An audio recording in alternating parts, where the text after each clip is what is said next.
Russian figure skater Kamila Valieva's right to compete in the women's event at the Beijing Olympics will be decided at an urgent hearing at the Court of Arbitration for Sport.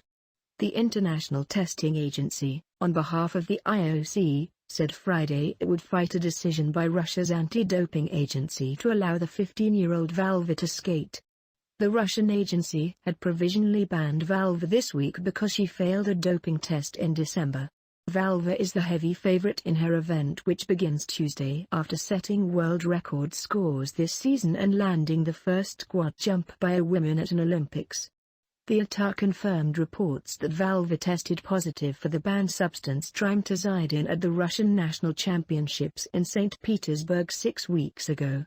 The positive test was flagged by a laboratory in Sweden only on Tuesday, the day after Valieva helped the Russians win the team event and just hours before the medal ceremony, which was then postponed.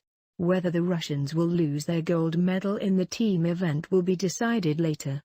The legal handling of Valieva's case started with an immediate interim ban from the Beijing Olympics imposed by the Russian agency, known as RUSADA, which oversaw testing at the national championships. On Wednesday, a RUSADA disciplinary panel upheld her appeal to overturn the skater's interim ban. The urgent hearing at CAS will only consider the question of the provisional ban at these games, said the ITA, which is prosecuting on behalf of the IOC.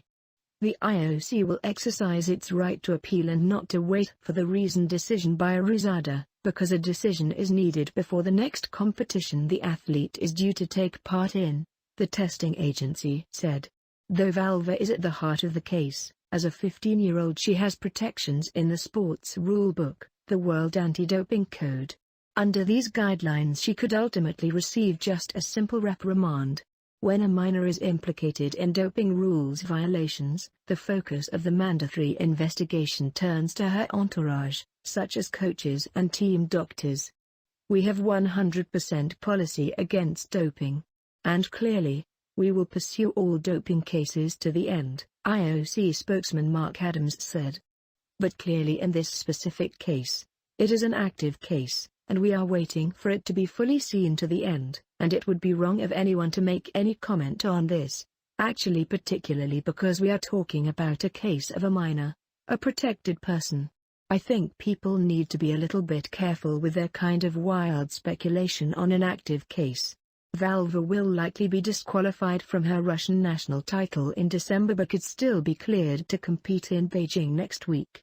Russia is competing in the Beijing Olympics as ROC, short for Russian Olympic Committee, without its anthem or flag.